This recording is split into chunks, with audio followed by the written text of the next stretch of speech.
You're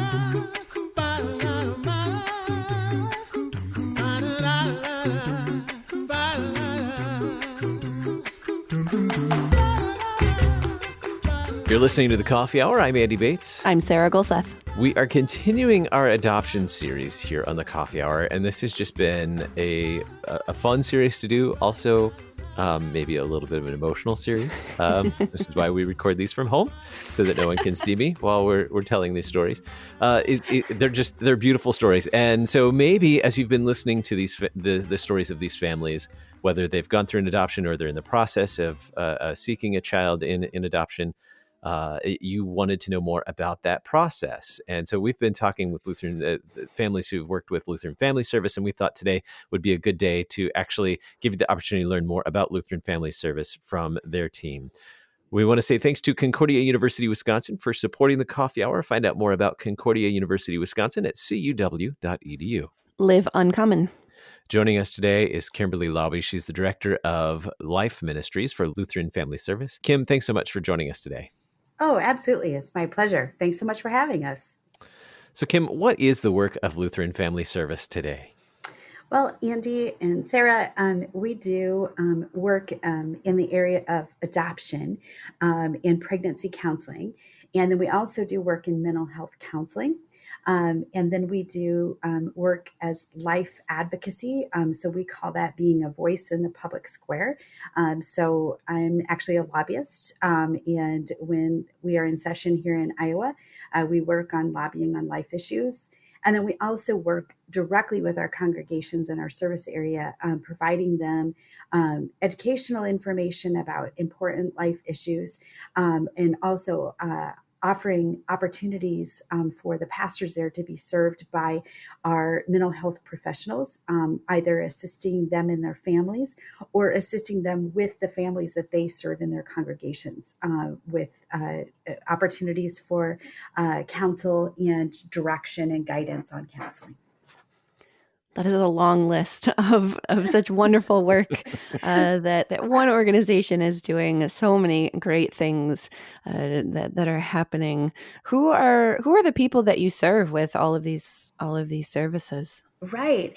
So we really got our start in 1901 in Fort Dodge, Iowa. So we began serving Iowans, and we have expanded that service now to the area of Illinois. We became licensed to work in Illinois because we had a fantastic opportunity of an employee that was over there in the Quad Cities. And we thought, well, it's ridiculous for us not to put our toe over the river and serve women who are in need over in Illinois and families there. So we became licensed to do adoption work there. We had the exact same situation happen in Nebraska. So we had in Council Bluffs, which is on the other side of Iowa, we had a wonderful employee who was more than capable of putting her toe over that river and being on the Nebraska side. And so we became licensed to do work in Nebraska as well.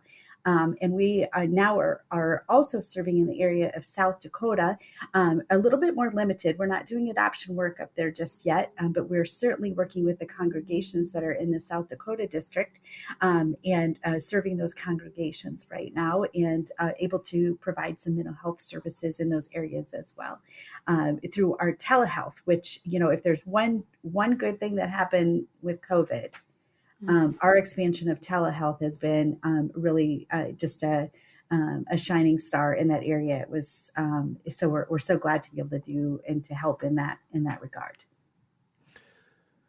Why has adoption been a key service of Lutheran Family Service? Well, I'll tell you, first of all, just historically in 1901, that's where we got our start. That is where the ministry began, and there were several orphans that just really needed Christian homes, and so it really blossomed out of a need that the folks there in Fort Dodge were recognizing the need for a Christian home, and that hasn't changed. That ministry need is still present. It's a little different than it was in the past. That, when we began, there was a need for an orphanage and for the specific care of those children, and then seeking those homes. We don't need orphanage care any longer today, but we still have women and children who are in need of support. And so it looks different than it did in 1901, but the needs are still present for those who need support during pregnancy, in decision making as to what the next steps might be for them, and for children who are in need. And I would specifically tell your listeners, and maybe you've as they've listened to the different testimonies of people that we work with, they may have gleaned this already. But it's important for me to share with people that our ministry here is not in service to those families who want to become parents and are searching for an infant. But our service is really here, and the ministry is for the children who are in need of Christian parents. And so it's a little bit different than you would find at a different, at other adoption agencies. Our purpose in becoming licensed in adoption is to serve those children, not necessarily to serve those who are looking and seeking to become parents. It's a subtlety, but it's very different. And we are very, very happy to serve those families who would like to become parents, and that we're able to do that family formation in a godly manner. And we are so thrilled to do it. But our purpose is definitely focused on the children who are in need. Absolutely. What kinds of help do you provide for birth moms and women who are facing unplanned pregnancies? Right. Well, it really is going to be full service. So when I say that, we are looking at trying to, first of all, connect them with whatever resources they might need. So sometimes we have women who will come to us that are later in pregnancy, and they've done all the decision making and resourcing on their own, and they simply need us to help them place a child for adoption. And we are certainly willing to do that. But there are other times when we have women who come to us who are much earlier in pregnancy, who might be living in poverty, who maybe don't even have medical care already established. There can be a variety of things that we need to do. Sometimes that will be helping them find appropriate housing. Sometimes it means we're going to start from the very beginning. They might not have any medical care at all, and we're going to make a connection with a doctor or with one of the crisis pregnancy centers to get them an ultrasound and get them some basic health care, and getting them moving towards prenatal care. And, so we will help in any turn, with whatever the need might be. So sometimes it's going to be applying for food assistance. Sometimes that will be making connections with maternity homes that are in our service area that we might be able to help them with making a transition to housing, if that's a requirement. Sometimes that's not an ideal situation for them to be in, and we've sometimes we'll have to assist with a bit of rent. There really is just a whole gamut, but beyond that physical care, for making sure that they're receiving the right medicine, or the right medical care, and the right, that they have shelter and so forth. We're also going to provide for them spiritual care. And it's not required that they accept that. We would work with any woman who is in need, but we are not restricted in any way from giving them the real hope of Jesus, and to talking with them about their faith, because we don't take any federal grants or any sort of state government money that would then have these ties or restrictions that wouldn't allow us to do that. So this is truly a ministry to those women, and there are a good portion of them will accept that. And want that and crave that, and there are a few that do not, and we don't force them to do that. But if we're not praying with them, we certainly are praying for them.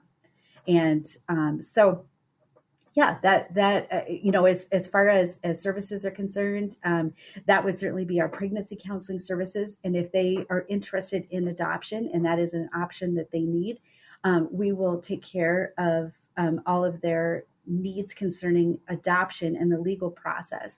And we do that all free of charge to the women that we're serving. So we'll provide an attorney for them to make sure that their rights are 100% understood, and that they don't feel like they have to go to court on their own. There's an attorney that will go in their place, and they're able to have separate counsel with that attorney away from the agency, so that they feel like, they, are 100% represented and there's no coercion or that type of thing. So we will match them with the family, and work with them on trying to create a relationship with that family if that's something that is desired. And we will continue to counsel them after the birth of their child for as long as they feel that it's a beneficial relationship for them to continue on. So we stand by their side. How does Lutheran Family Service then help or prepare potential adopting parents who are ready to or eager to welcome a child into their family through adoption? Absolutely. So we will start by having a face-to-face. Well, I say face-to-face because that just kind of came out pretty fluidly, but really, quite honestly, we do some face-to-face now, but we also do a lot of Zoom meetings. And what we're doing are consultations with that family to really talk, first of all, about what are their circumstances? What are their motivations for adoption? What are their expectations for adoption? And then we give them, an orientation where we're really kind of talking about adoption law. Do their expectations for adoption sort of meet the reality of what adoption is like? And what type of adoption might suit them best? So we're first going to start with just that conversation piece with the family and really try and help them explore the world of adoption and how might they best fit into that world if that, is if they would like to go down that path. From there, if they choose Lutheran Family Service to serve them, we would serve them first with a home study. So that is if your listeners haven't been through adoption, home study can be a little bit daunting in that we have to do a really deep dive into learning a family and all the aspects of that family. So we talk about marriage, we talk about conflict, we talk about their finances, we talk about their criminal histories, we talk about their extended families and communities and whether or not an adopted child would be accepted. We talk about how do we navigate race issues and differences. So there's really a whole host of things that are done during a home study. A good 80% of those are education of the family about adoption issues and concerns, and really getting them up to speed and helping them become comfortable. And 20% of that is probably the actual assessment of the family, making sure that they are safe and that they are appropriate. And once that home study is concluded, we will then enter into an adoption program when the timing is right.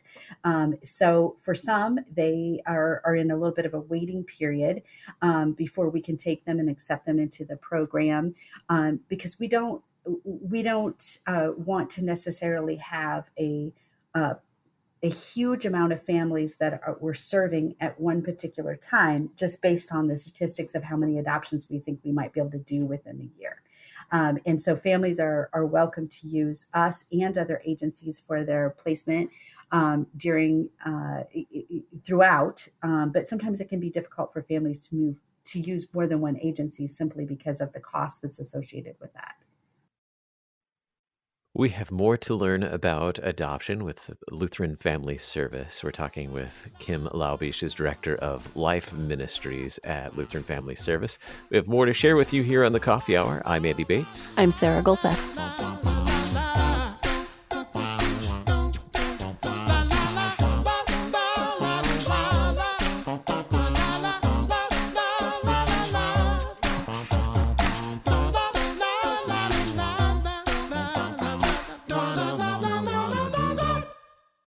You're a miracle.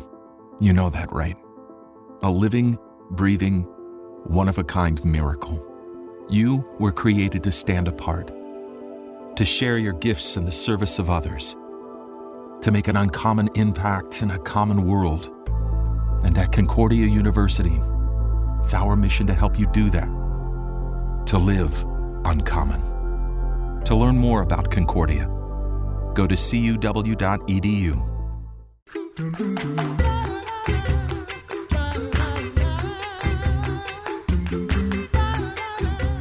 Welcome back to the Coffee Hour. I'm Andy Bates. I'm Sarah Gulseth. We're talking with Kim Laube, Director of Life Ministries for Lutheran Family Service, serving in Iowa, Illinois, Nebraska, and ever growing. And we've been learning about the initial steps for families of the adoption process, really just that inquiry and then the home study, learning where you get to learn more about that family, doing a deep dive and learning more about them before admitting them to a program, getting them started in an adoption program. So once they're in a program, well, first of all, what are the different types of programs or different types of adoptions that would be helpful for us to know about before we go into the actual process? Sure. So some of the things that we'll talk about during that consultation would be, what is the family's desire in terms of the type of child that they feel like they might best serve in the area of adoption. So for some, they're seeking a newborn. For others, they might be seeking a child who is older. And still yet, others might be seeking to adopt an embryo. And so we can serve in all of these ways. So domestic infant adoption is probably our largest program. And just as that sounds, that would be a child who is born here in one of our service areas, Iowa, Illinois, or Nebraska.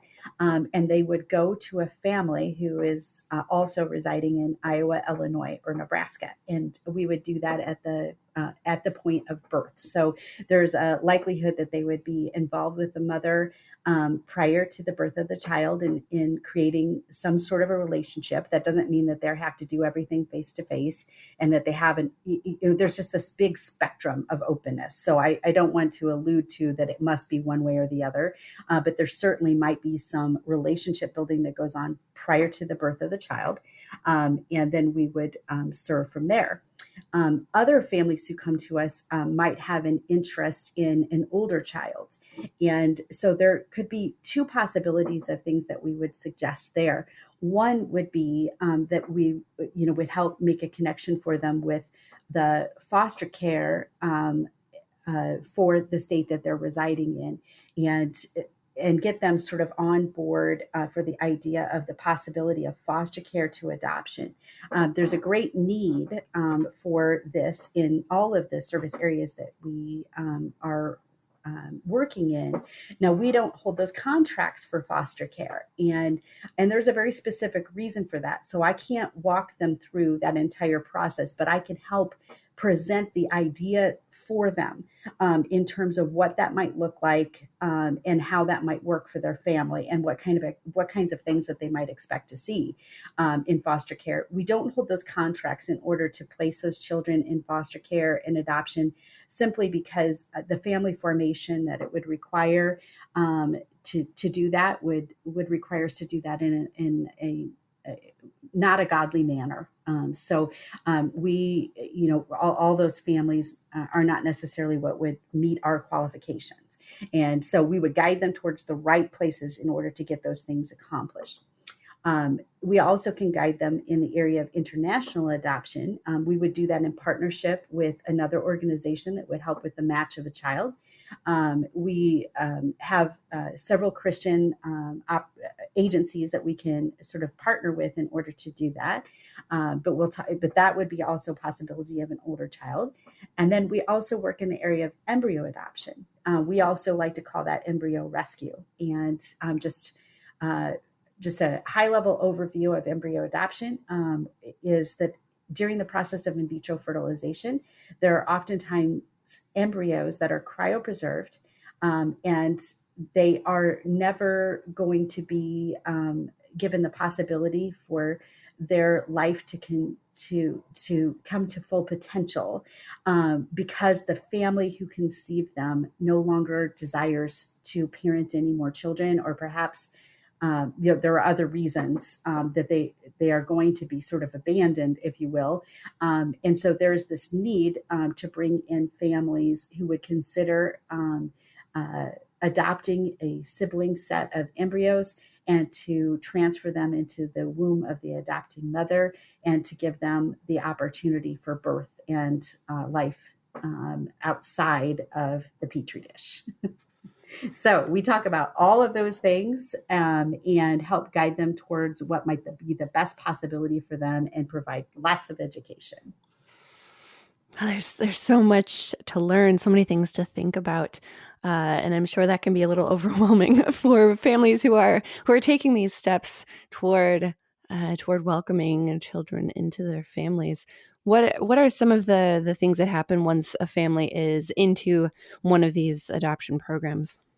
Right. Well, I'm going to tell you that once they're really in the program, it becomes the hardest work. And that hard work is waiting. Because all the things that we do up until that point give a sort of a point of action for families. They're working on their home study and all the paperwork and the paper chase that's sort of involved in all of that, getting everything documented and having the interviews and so forth. And it feels like you're actively working towards something. I can tell you from my own experience that the wait is the hardest. So I'm an adoptive parent. And I've gone through the process of home study on the other side of things before I was an adoption professional. So mind you, my perspective then was just as those that are walking through it in our program. And waiting is very, very hard. So we try and stay connected with our families during that time of wait. About on a monthly basis, we'll send out information to them about the various women that we're serving and what they're sort of, a mini update about, and of course, doing that in a non-identifying way, but letting them know also the efforts that we're making to stay in connection with the crisis pregnancy centers that are in our service areas. We do a lot of personal connection with them, as well as the OBGYNs and the hospital staff in all the various locations where we have served. Those relationships are what is how we receive referrals. And the referrals for the women we serve are for those families who are waiting. That's an important and key element that they need to know and understand, that relationship building is very strong with Lutheran Family Service. So being able to serve the most women possible, which ultimately is going to result in, adoptions, the more women that we can serve. And so from their perspective, obviously, they're anxious and hoping to adopt and wanting to be ready and prepared. So those things are all very important for them. But that wait process can be very different for a variety of families. And so as your listeners may have heard from our the different perspectives of the people that have been working with us, there are some that will wait, a long time for their adoption story to unfold. And I think they would tell you that looking back, they would never undo that long wait, that the way things worked out were exactly the way they were supposed to be. But when you're in that process of waiting, it is hard. And so we continue to try and do relationship building with those who are waiting as a part of our program, and to try and, encourage them and to build them up during that time. And then, of course, there's just the social work that has to continue to happen. So those home studies have to be updated, and there are a variety of things that we have to do just to keep them on track in terms of, being an acceptable family for adoption, so that we've got all of the paperwork ready to go when there is a match of a child. And then there's that day is going to come. And the day is going to come when their profile book is chosen, and they're going to meet a birth mom. We're going to walk them through that process. There's the day is going to come when they're going to be matched with a birth mom and their child is going to be born.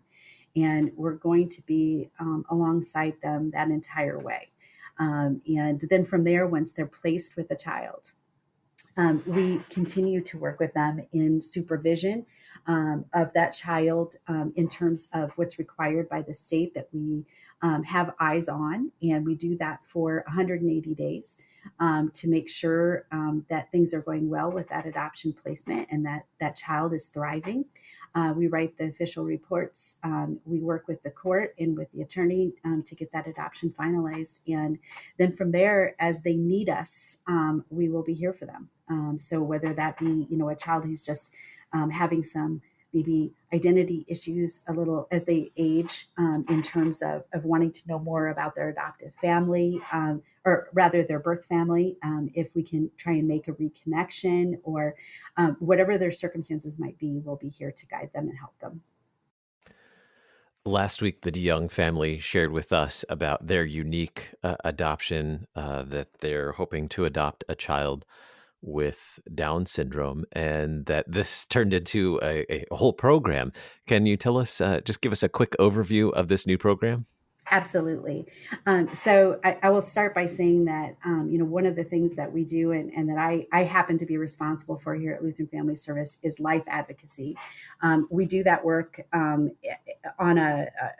as a voice in the public square in regards to wanting to protect life. And one of the people groups that is really in jeopardy would be those who are pre-diagnosed in utero with Down syndrome. And because they are often aborted at a very, very high rate. And so when the DeYoung family came to me to ask about the possibility of us providing a home study for the family, I said, yeah, I will send you all those materials, but I just need to talk to you. I need to talk to you about how can we be a part of something that needs to happen in this regard. And I really felt like, this is an opportunity for us to walk the talk. So what we decided to do was to make this a philanthropic program, rather than one where, the programs that we have here for adoptive families are fee-based. And we certainly do that at a much lower rate than several other adoption agencies do, because this is a ministry. But we wanted to be able to really impact that area of this people group that are so subject to abortion. And we felt like having this opportunity to do and provide some free service for adoption for people who would consider this particular type of child, that has Down syndrome. So we have made that a priority, and we are now going to serve 2 families a year in preparing them for this type of an adoption, hopefully being able to provide full service if that child comes from Nebraska, Iowa, or Illinois. And then we're working very hard to make sure that crisis pregnancy centers that we have relationships with throughout our service area know that there are families that are available that will receive a child that has Down syndrome, that they're seeking a child with Down syndrome, so that when they come across women who might have a diagnosis in that area, that they're able to make that connection with Lutheran Family Service, and we'll connect them, and work on this adoption service to try and impact that people group. And so I was thrilled to meet the DeYoung family and to know about their specific desires to do that. And it really just grew an entire new part of our ministry. And so we are anxiously awaiting the first adoption that we will have in serving in this way. And so we're praying that God leads those moms to us. Kim, how can we learn more about Lutheran Family Service? Well, I would first suggest going to our website, which is lutheranfamilyservice.org. And from there, and when you click on the adoption tab, you'll see that there are opportunities to request a packet of information, and that will be then emailed to you. And there's all sorts of information in there about the different adoption programs that we addressed today. And then from there, we can have a personal conversation. You'll have information from one of our adoption team that sends out that packet. So you can either call or email to ask questions. And when or if a family is ready for that one-on-one consultation, that registration form needs to just be turned in from there. It's a part of the process of the email that I'm speaking of. We will get that consultation booked for you, and we can either do that face-to-face or mask-to-mask, so to speak, or we can do that via Zoom, depending on the comfort level of the family and what they prefer to do. And from there, we can individualize it and make sure that your family's, each couple's desires and what they're prepared to do, that we can help guide them towards the right program. LutheranFamilyService.org is the website to find out more about Lutheran Family Service. Our guest today, Kimberly Laube, Director of Family Life Ministries for Lutheran Family Service. Kim, thanks so much for being our guest and sharing these just wonderful adoption stories with us. It's been a fun series to learn all these and share all these beautiful stories. Thanks for being our guest today. It was my pleasure. Thank you so much for highlighting our families and for the opportunity today. You're listening to The Coffee Hour. I'm Andy Bates. I'm Sarah Gulseth.